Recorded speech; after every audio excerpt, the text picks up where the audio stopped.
আসসালামু আলাইকুম। স্মার্ট টেকনিকের পক্ষ থেকে আপনাদের সবাইকে জানাই শুভেচ্ছা ও অভিনন্দন। আমাদের আজকের ক্লাস হচ্ছে হিসাবের ডেবিট ক্রেডিট নির্ণয়। একাদশ, দ্বাদশ ও নবম দশম শ্রেণীর ব্যবসায়ী বিভাগের ছাত্রছাত্রীদের জন্য হিসাবের ডেবিট ক্রেডিট নির্ণয় এই টপিকটি খুবই গুরুত্বপূর্ণ একটি টপিক। তো আমরা আজকের ক্লাসে হিসাবের ডেবিট ক্রেডিট নির্ণয়ের একদম A to Z সব শিখে ফেলবো, যেন এই ক্লাসটি করার পর থেকে আপনারা সবাই হিসাবের ডেবিট ক্রেডিট নির্ণয় খুব সহজেই এবং খুব দ্রুত করতে পারেন। তো প্রথমত আমরা হিসাবের ডেবিট ক্রেডিট নিয়ে একটু অল্প আলোচনা করি। যেমন হিসাবের ডেবিট ক্রেডিট করতে হলে প্রথমত আমাদের জানতে হবে হিসাবের উপাদান সম্পর্কে। আর হিসাবের উপাদান সম্পর্কে আমাদের এই চ্যানেলে একটা ক্লাস আছে, সেটি আপনারা আমাদের এই ভিডিওর ডেসক্রিপশনে পেয়ে যাবেন। যদি ওই ক্লাসটি না করে থাকেন এক্ষুনি ওই ক্লাসটি করে তারপর এই ক্লাসটিতে যোগ দিন। তো হিসাবের ডেবিট ক্রেডিট নির্ণয়। হিসাবের ডেবিট ক্রেডিট করার সময় সব সময় ডেবিট হবে উপরে এবং ক্রেডিট হবে নিচে। ডেবিট সব সময় উপরে, ক্রেডিট সব সময় নিচে।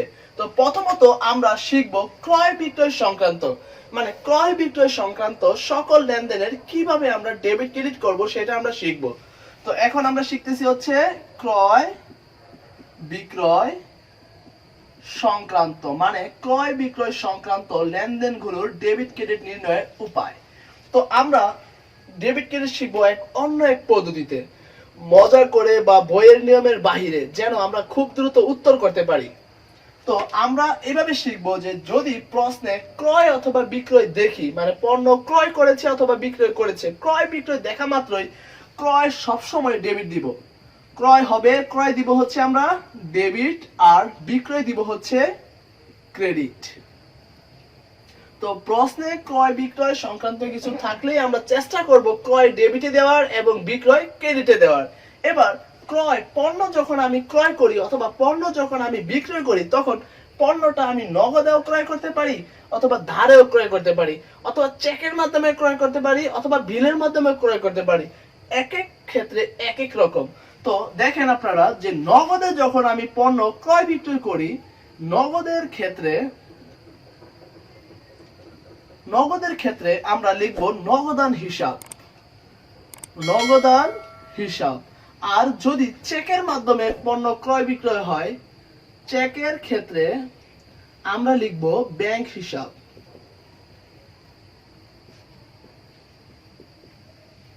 এবার যদি বাকিতে হয়, বাকিতে অথবা ধারে, বাকিতে অথবা ধারে, তখন ক্রয়ের সাথে সম্পর্ক হবে প্রদেয়, মানে পাওনাধার। আর বিক্রয়ের সাথে হবে হচ্ছে প্রাপ্য, মানে দেনাদার। প্রথম ক্লাসে আমরা শিখেছি প্রদেয় মানে এমন একটা ব্যক্তি যে আমার নিকট টাকা পাবে। আচ্ছা, ধারে যদি আমি পণ্য ক্রয় করি, তার মানে কেউ না কেউ যে আমার কাছে পণ্যটা বিক্রয় করবে সে কিন্তু আমার কাছে টাকা পাবে, এর জন্য তখন হবে প্রদেয়।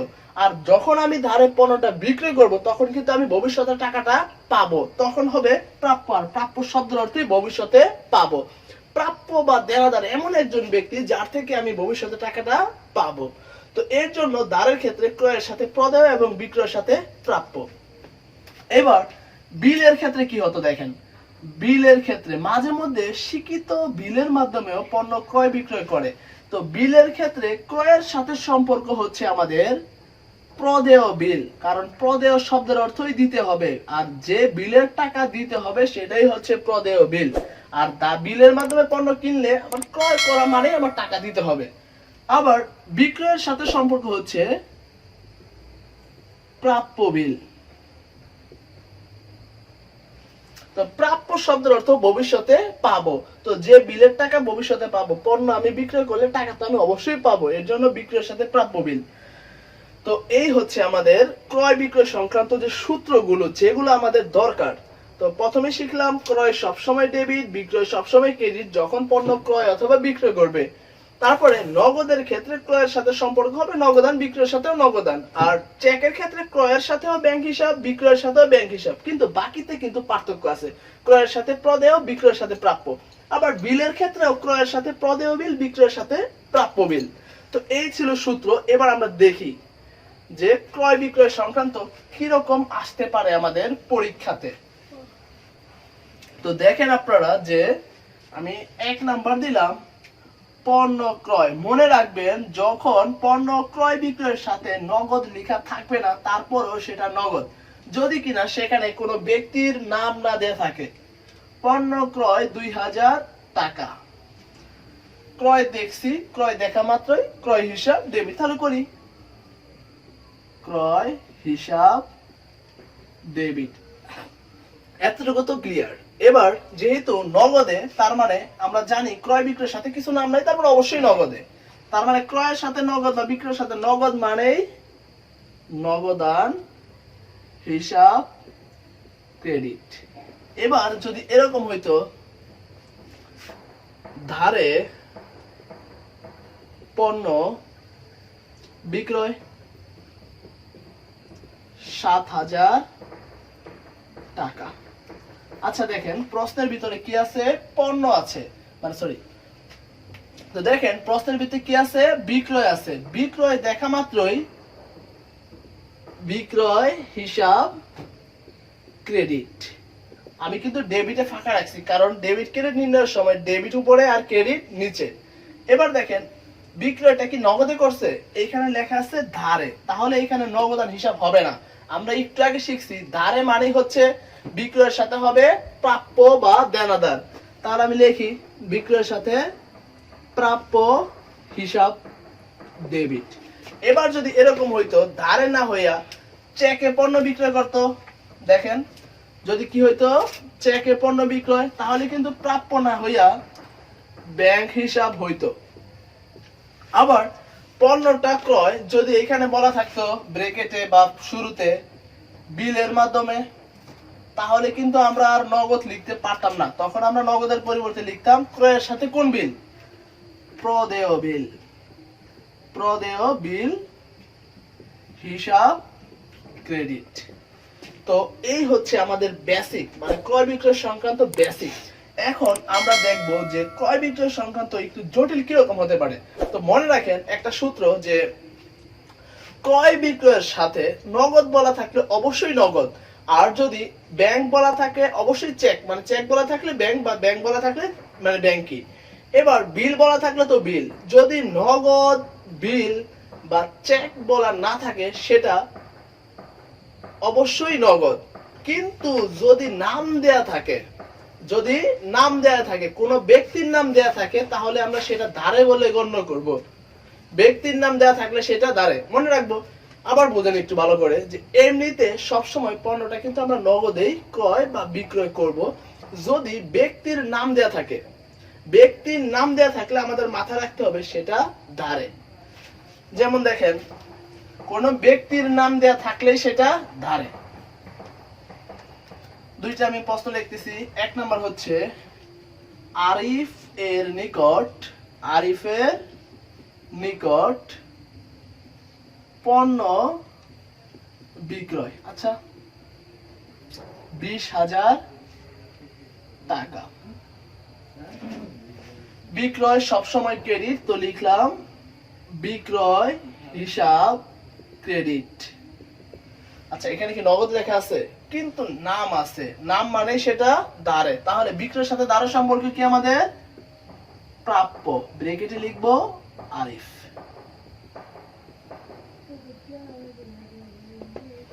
আবার যদি এরকম হয় যে জামিলের নিকট হতে, জামিলের নিকট হতে পণ্য নগদে ক্রয়, তো আমরা শিখছি কি নাম দেয়া থাকলে সেটা ধারে, ক্রয় আছে ক্রয় হিসাব ডেবিট। এবার দেখেন নাম থাকলে ধারে, কিন্তু নগদ বলা আছে, যেহেতু নগদ বলা আছে এটা তো অবশ্যই নগদ। নাম থাকার পরে যদি নগদ চেক না বলা থাকতো তাইলে সেটা ধারে গণ্য হতো, আর নগদ বলা থাকলে এটা তো আর ধারে গণ্য করার কোনো দরকার নেই, কারণ নগদ লেখা আছে। তাহলে নগদান হিসাব ক্রেডিট। তো এবার আমরা শিখলাম যদি ক্রয় বিক্রয়ের সাথে কোনো নাম দেয়া থাকে তাহলে সেটা ধারে গণ্য করব, যদি না প্রশ্নে নগদ চেক বলা না থাকে। আর নগদ চেক বলা থাকলে সেটা অবশ্যই নগদে বা ব্যাংকের মাধ্যমে পণ্য ক্রয় বিক্রয় হবে। এবার পণ্য ছাড়া যদি অন্য কিছু ক্রয় বিক্রয় করে, তো আপনারা মনে রাখেন অথবা খাতায় লিখে নিতে পারেন যে যদি আসবাবপত্র, যন্ত্রপাতি, অফিস সরঞ্জাম, অফিস সাপ্লাইজ অথবা মণিহারি, কি বললাম, আসবাবপত্র, যন্ত্রপাতি, অফিস সরঞ্জাম, অফিস সাপ্লাইজ অথবা মণিহারি এগুলো ক্রয় বিক্রয় করে, তাহলে ক্রয় বিক্রয়ের পরিবর্তে সংশ্লিষ্ট হিসাব বসবে। মানে হচ্ছে ধরেন যে পণ্যটা আমি কেন কিনি, পণ্যটা আমি কিনি বিক্রয়ের উদ্দেশ্যে, আর আসবাবপত্র, অফিস সরঞ্জাম এগুলা কিন্তু আমি বিক্রয়ের উদ্দেশ্যে কিনি না, এগুলো আমি কিনি ব্যবহারের জন্য, মানে আমি ব্যবহার করার জন্য। ব্যবহারের জন্য যদি কোনো কিছু ক্রয় বিক্রয় করি, তাহলে সেখানে পণ্যের মানে ক্রয় হিসাব, বিক্রয় হিসাব লিখবো না, আমি যা কিনলাম, যা বিক্রি করলাম সেই হিসাব হবে। দেখেন উদাহরণ, যে এরকম আসবাবপত্র ক্রয়, আসবাবপত্র ক্রয়, আমি টাকাটা লিখতেছি না, তো ক্রয় দেখছি মানে কিন্তু ক্রয় হিসাব ডেবিট লিখতাম, কিন্তু এখানে দেখেন আমি কিন্তু কি কিনছি, আসবাবপত্র কিনছি, আমাদের মনে মনে ক্রয় হিসাবই ডেবিট, কিন্তু ক্রয়ের পরিবর্তে আমি হিসাবটা লিখবো আসবাবপত্র, আসবাবপত্র হিসাব ডেবিট।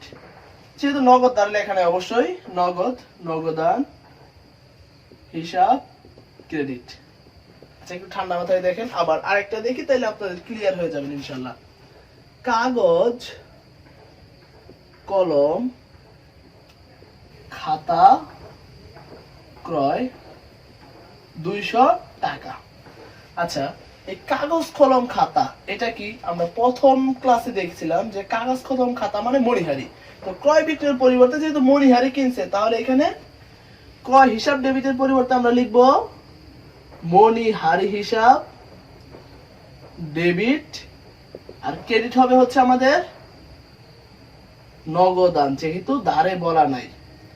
আবার আরেকটা দেখেন যে পুরাতন যন্ত্রপাতি বিক্রয় বা পুরাতন আসবাবপত্র, পুরাতন আসবাবপত্র বাকিতে বিক্রয় থাকতে পারে না, বাকিতে বিক্রয়, আমি টাকাটা লিখতেছি না, দেখেন বিক্রয় দেখা মাত্রই আমরা কি করতাম, বিক্রয় হিসাব ক্রেডিট করতাম, কিন্তু এখানে বিক্রয়ের পরিবর্তে আমি আসবাবপত্র বিক্রয় করছি, এবার বিক্রয় ক্রেডিটের পরিবর্তে আমরা লিখবো আসবাবপত্র হিসাব ক্রেডিট। আমি দেখেন ডেবিট ফাঁকা রাখতেছি, তাহলে ক্রেডিটে লিখলাম হচ্ছে আসবাবপত্র হিসাব ক্রেডিট। আর ডেবিটে যেহেতু এখানে বাকি বলা আছে, তাহলে তো নগদান লেখার প্রশ্ন ওঠে না, তাহলে বিক্রয়ের সাথে বাকিতে বা দারের সম্পর্ক হচ্ছে প্রাপ্য বা দেনাদার, তাহলে আমি লিখলাম প্রাপ্য হিসাব ডেবিট। ইনশাআল্লাহ এই নিয়মের বাইরে ক্রয় বিক্রয় সংক্রান্ত কোনো নিয়ম নেই। এরপর আমাদের আছে বাট্টা, 10% বাট্টায়, তারপরে হচ্ছে আমাদের আছে ব্যাট সহ, এগুলো হচ্ছে আমাদের যার মানে ডেবিট ক্রেডিটের একটু অ্যাডভান্স লেভেল, সেগুলো আমরা পরবর্তী ক্লাসে দেখব। তো এবার ক্রয় বিক্রয় সংক্রান্ত শিখলাম, এখন আমরা এমন একটা সূত্র শিখব, এই একটা সূত্রের মাধ্যমে আপনারা হিসাবের ডেবিট ক্রেডিটের প্রায় 80% ডেবিট ক্রেডিট করতে পারবেন। মানে ক্রয় বিক্রয় ছাড়া যেখানে আমরা দেখব ক্রয় বিক্রয় নাই, সেখানে আমরা এই নিয়ম যেটা এখন আমরা লিখবো সেই নিয়মটা ফলানোর চেষ্টা করব, তাহলে দেখবেন অ্যান্সার অটোমেটিক্যালি হয়ে যাবে। নিয়মটা দেখেন, এটা হচ্ছে ভেরি ভেরি ইম্পর্টেন্ট আমাদের জন্য, এটা মনে রাখবো আমরা। প্রতিষ্ঠানে যদি নগদ টাকা বৃদ্ধি পায়, নগদ টাকা বৃদ্ধি পায়, তাহলে নগদান হিসাব ডেবিট। আর যদি ব্যাংকের টাকা বৃদ্ধি পায়, ব্যাংকের টাকা বৃদ্ধি পায়, ব্যাংক হিসাব ডেবিট। যদি পণ্য বিক্রি বা পণ্য বৃদ্ধি পায়, পণ্য দ্রব্য মানে পণ্য টাকা না হবে না, পণ্য দ্রব্য বৃদ্ধি পায়, তাহলে ক্রয় হিসাব ডেবিট। পণ্য দ্রব্যের সাথে কিন্তু ক্রয়ের সম্পর্ক, কেন এটা বোঝাচ্ছি দেখেন, প্রতিষ্ঠানে যখন আপনার পণ্য বাড়বে, আপনি পণ্যটা কিভাবে আনবেন, পণ্য ক্রয়ের মাধ্যমে কিন্তু আনবেন, এর জন্য পণ্য বাড়লে ক্রয় হিসাবটা ডেবিট হবে। তো নগদ বৃদ্ধি পেলে নগদান ডেবিট, ব্যাংক বৃদ্ধি পেলে ব্যাংক ডেবিট, পণ্য বাড়লে ক্রয় ডেবিট। এবার দেখেন যদি নগদ কমে যায়, নগদ টাকা কমে যায় তাহলে নগদান হিসাব ক্রেডিট, মানে বাড়লে ডেবিট আর কমলে ক্রেডিট। এবার ব্যাংকের টাকা কমে গেলে তাহলে ব্যাংক হিসাব ক্রেডিট। আর যদি পণ্য দ্রব্য কমে তাহলে ক্রয় হিসাব ক্রেডিট। তো শিখলাম যদি নগদ টাকা বৃদ্ধি পায় নগদান ডেবিট, ব্যাংকের টাকা বৃদ্ধি পেলে ব্যাংক ডেবিট, মানে নগদ বাড়লে নগদ ডেবিট, নগদ কমলে নগদ ক্রেডিট। আবার ব্যাংকের টাকা বাড়লে ব্যাংক ডেবিট, ব্যাংকের টাকা কমলে ব্যাংক ক্রেডিট। আর কোনো কারণে যদি পণ্য বৃদ্ধি পায় ক্রয় ডেবিট, পণ্য কমে গেলে ক্রয় ক্রেডিট। তো এই ছিল আমাদের নিয়ম। এই নিয়মটা একটু ঠান্ডা মাথায় চিন্তা করে দেখেন। এখন এর পরবর্তী যতগুলো উদাহরণ লিখবো সবগুলো কিন্তু এই নিয়ম সংক্রান্ত।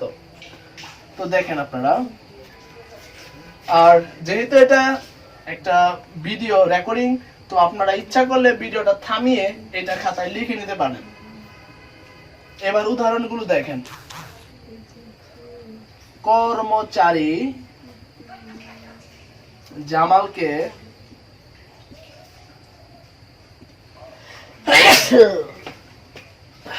বুঝতেছস? প্রথমটি বুঝছিস ক্রয় সংক্রান্ত? তো এত খেয়াল করি না।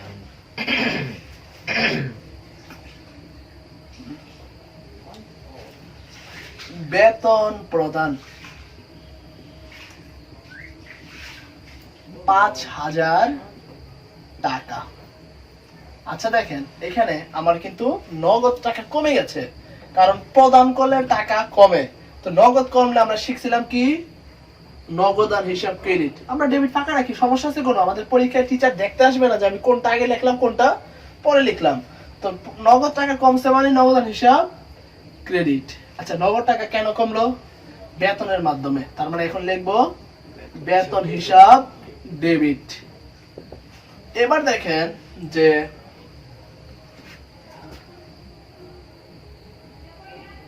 ব্যাংক হতে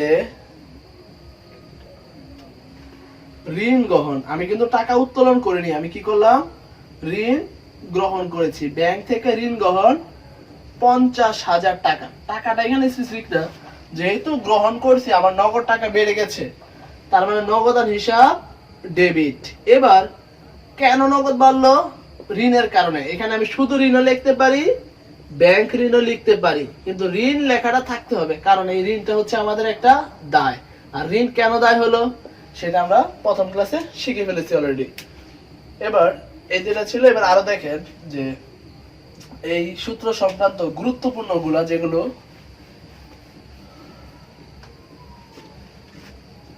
ব্যাংকে জমা দেয়া হলো, ব্যাংকে জমা দেয়া হলো ৫০০ টাকা। আচ্ছা, এইটা পরীক্ষাতে বিভিন্ন ভাবে লেখা থাকে। ব্যাংকে হিসাব খোলা হলো থাকতে পারে, তারপরে ব্যাংকে জমা দেয়া হলো, তারপর আবার বলা থাকতে পারে যে প্রাপ্য বিলের টাকা ব্যাংকে জমা দেন। এক কথায় ব্যাংকে টাকা জমা দিলে এই নিয়ম। তো দেখেন, ব্যাংকে যখন আমি টাকা জমা দেই তখন কিন্তু ব্যাংকের টাকা বৃদ্ধি পায়। মানে আমার ব্যাংকে একটা জিনিস ভালো করে মাথায় রাখেন যে আমার প্রতিষ্ঠানের টাকা দুই জায়গায় থাকতে পারে। একটা হচ্ছে ক্যাশ, মানে আমার প্রতিষ্ঠানের নগদ টাকা থাকতে পারে, আরেকটা হচ্ছে ব্যাংকে। একটা প্রতিষ্ঠানের অবশ্যই নিজ নামে একটা ব্যাংক হিসাব থাকে। তো আমার টাকাটা দুই জায়গায় থাকে, একটা হচ্ছে ক্যাশে থাকে আর একটা ব্যাংকে থাকে।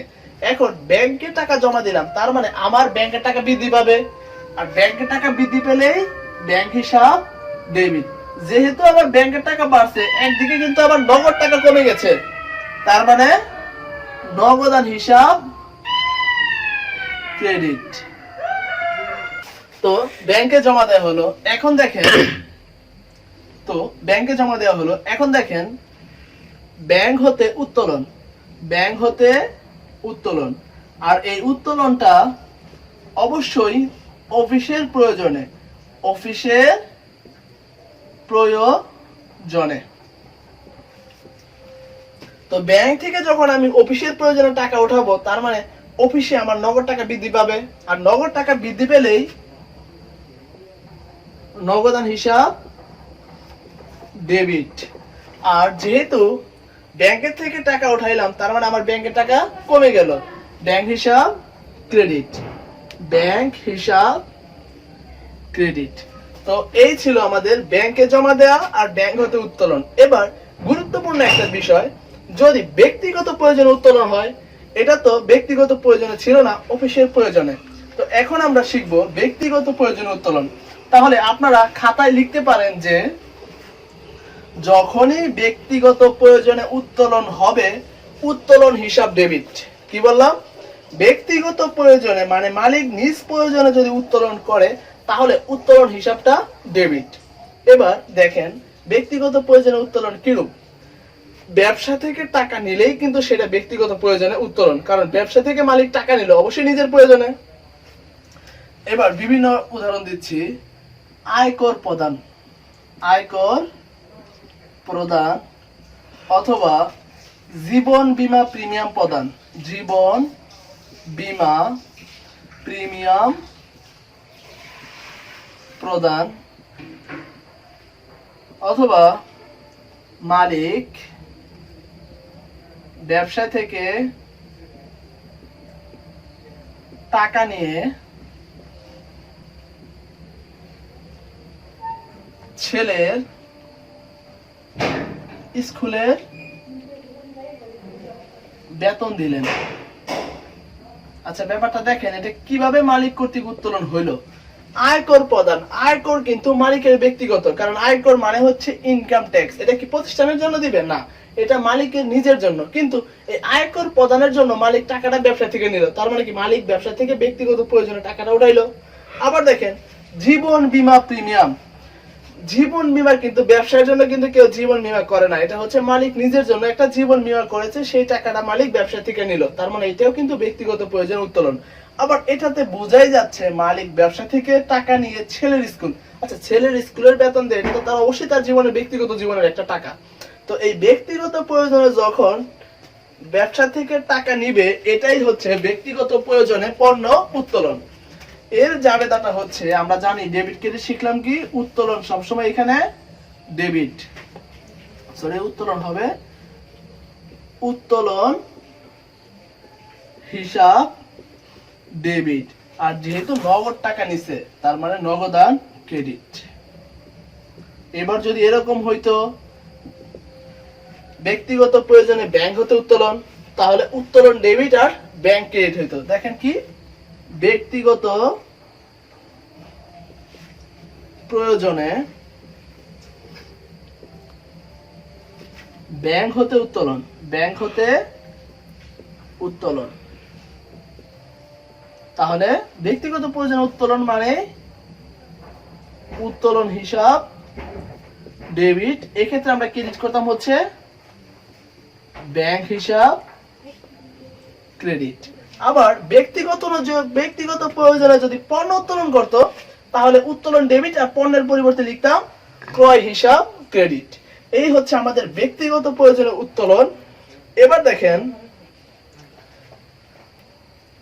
অবচয় আর অবলোপন সংক্রান্ত। তো এখন আমরা শিখব অবচয় ও অবলোপন। অবচয়, আচ্ছা অবচয় আমার খরচ, আমরা প্রথম ক্লাসে শিখছি। অবলোপন আমার খরচ। যখন অবচয় সংক্রান্ত আসবে, মনে করলাম এই দেশ এর অবচয়, তো অবচয় যেহেতু খরচ, অবচয় বাড়লে অবচয় ডেবিট, অবচয় হিসাব সবসময় ডেবিট। আর পুঞ্জীভূত অবচয় ক্রেডিট, পুঞ্জীভূত অবচয় ব্র্যাকেটে প্রশ্নে যার অবচয় থাকবে সেটা লিখবো হিসাব ক্রেডিট। দেখেন যদি আসবাবপত্রের অবচয় আসে, অবচয় ডেবিট, পুঞ্জীভূত অবচয় ব্র্যাকেটে আসবাবপত্র লিখবো। আর যদি যন্ত্রপাতির অবচয় থাকে, অবচয় ডেবিট, পুঞ্জীভূত অবচয় ব্র্যাকেটে যন্ত্রপাতি লিখবো। আর অবলোপনের ক্ষেত্রে আবার নিয়মটা আমাদের ভিন্ন, অবলোপন হিসাব ডেবিট লিখবো, আর অবলোপনের কোনো পুঞ্জীভূত হয় না, ক্রেডিটে দিব যার অবলোপন সেটা। মনে করি যে সুনাম এর অবলোপন, সুনামের অবলোপন, তাহলে অবলোপন ডেবিট আর সুনাম হিসাব ক্রেডিট। যদি এরকম থাকতো ইজারা সম্পদের অবলোপন, তাহলে অবলোপন ডেবিট দিতাম, ইজারা সম্পদ হিসাব ক্রেডিট দিতাম। এবার আমরা গুরুত্বপূর্ণ একটা টপিক মিস করে গেছি, সেটা হচ্ছে ব্যবসায় শুরু সংক্রান্ত। তো মনে রাখবেন, মালিক যে সকল টাকা নিয়ে ব্যবসায় শুরু করে সেগুলা তার মূলধন। মালিক জানিয়ে ব্যবসা শুরু করবে তাই তার মূলধন। তো ব্যবসায় শুরু সংক্রান্ত ডেবিট ক্রেডিট করতে হলে মালিক যা যা নিয়ে ব্যবসা শুরু করবে সেগুলো ডেবিট দিব, আর মূলধন হিসাব ক্রেডিট দিয়ে সেই টাকাগুলো যোগ করে দিব। দেখেন একটা ব্যাপার, যে এটা হচ্ছে ব্যবসা শুরু সংক্রান্ত সবচেয়ে বড় একটা প্রশ্ন। আর এটা যদি বুঝতে পারেন, পরীক্ষাতে ব্যবসা শুরু সংক্রান্ত এমন কোন লেনদেন ডেবিট ক্রেডিট করতে আপনাদের ভুল হবে না। তো দেখেন যে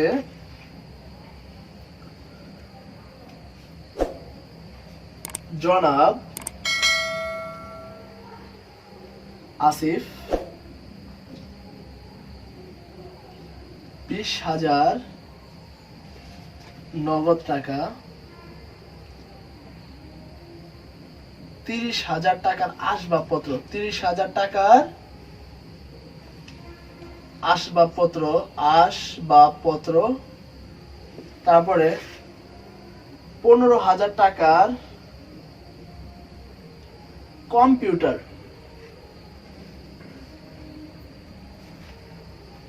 ও ব্যাংক হতে 20,000 টাকার ঋণ নিয়ে ব্যবসা শুরু করা হলো।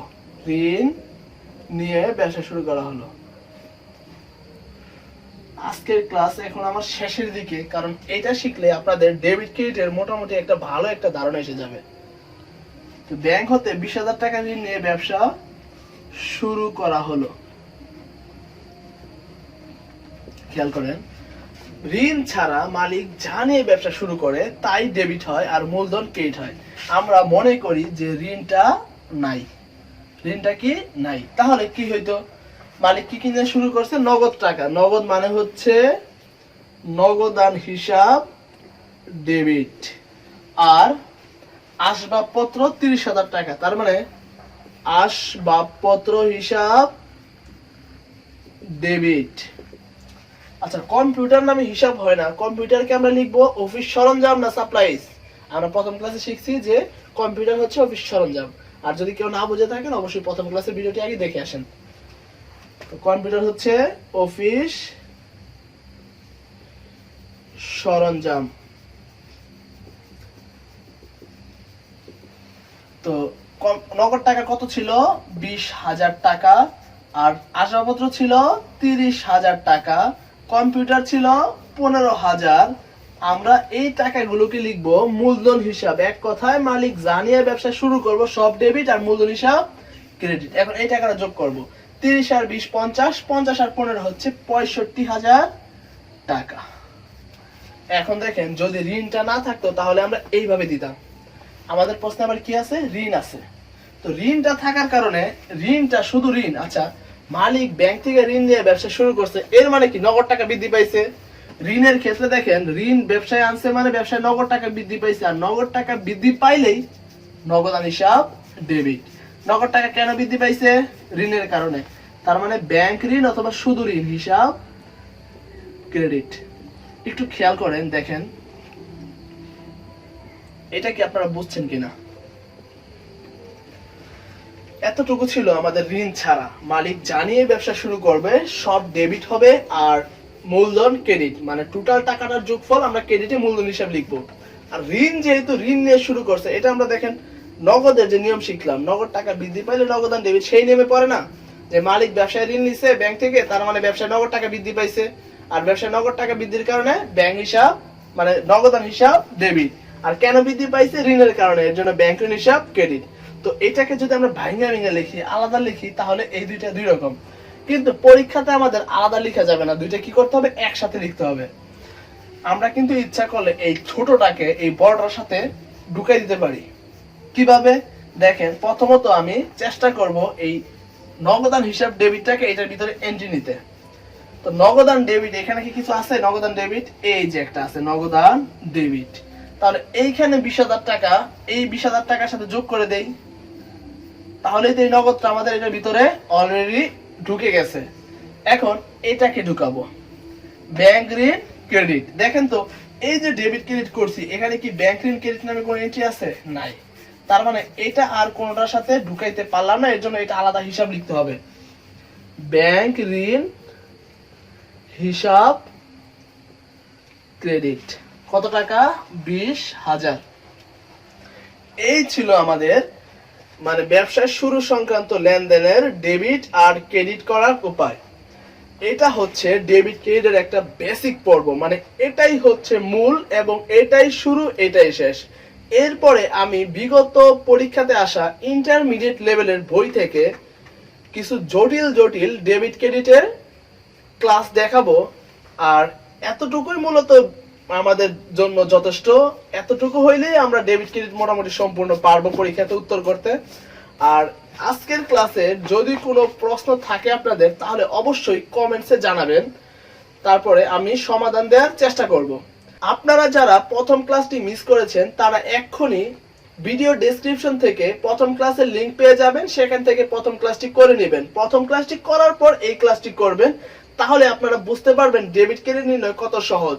এর পরবর্তী ক্লাসে আমরা শিখব এক ক্লাসে এই ডেবিট ক্রেডিটের নিয়ম আর হচ্ছে ওই যে প্রথম ক্লাসে যা যা শিখলাম এই দুইটা নিয়মের সাহায্যে একত্রিত করে কিভাবে খ গতে আসা প্রশ্ন মানে সাধারণ জাবেদা হিসাবে ডেবিট ক্রেডিট নির্ণয় অথবা কারণ সহ ডেবিট ক্রেডিট নির্ণয়, হিসাবের শ্রেণী বিভাগ, হিসাব সমীকরণের প্রভাব সব একসাথে দেখবেন 10 মিনিটের মধ্যে শেষ হয়ে যাবে সব। শুধুমাত্র এই প্রথম দুইটা ক্লাস যদি আপনি ভালোভাবে বুঝে থাকেন তাহলে আর ওই পরবর্তী ক্লাসটা যদি করেন আপনি পরীক্ষাতে মিনিমাম 2টা সৃজনশীলের উত্তর করতে পারবেন ইনশাআল্লাহ। তো এখন দেখেন আমাদের এই যে পরবর্তী যে একটা ক্লাস, সেই ক্লাসটায় যদি একটু ভালোভাবে বুঝতে চাই তাহলে আজকে কতগুলো পয়েন্ট আপনারা শিখে রাখেন। সেগুলো হচ্ছে, আর এখন যেগুলো শিখাচ্ছে এগুলো মূলত পরবর্তী ক্লাসের জন্য। সেটা হচ্ছে সম্পদ আর ব্যয়। মনে রাখবেন সম্পদ আর ব্যয় এই দুইটা জিনিস ডেবিট হলে বৃদ্ধি হবে। হিসাবের উপাদানের ভিতরে সম্পদ আর ব্যয় এই দুইটা উপাদান ডেবিট হলে হবে বৃদ্ধি, ক্রেডিট হলে হবে হ্রাস। আর বাকি উপাদান আছে কি কি? দায়, আয়, মালিকানা সত্ত্ব।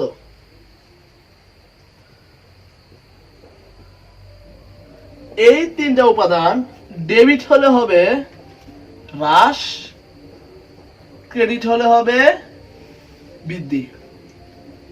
মানে ব্যাপারটা এমন ভাবে আপনাদের পারতে হবে, আপনাদের যদি জিজ্ঞাসা করা হয় দায় ডেবিট হলে কি, আপনাদের বলতে হবে হ্রাস, আবার সম্পদ ডেবিট হলে বৃদ্ধি। তো মনে রাখবেন এইভাবে সম্পদ আর ব্যয় এই দুইটা মনে রাখলে কিন্তু বাকিগুলো এমনিতেই মনে থাকে। সম্পদ ব্যয় এই দুইটা ডেবিট মানে বৃদ্ধি, ক্রেডিট মানে হ্রাস, আর বাকিগুলো উল্টো, ডেবিট মানে হ্রাস, ক্রেডিট মানে বৃদ্ধি। এই ছিল আমাদের ক্লাস। আল্লাহ হাফেজ।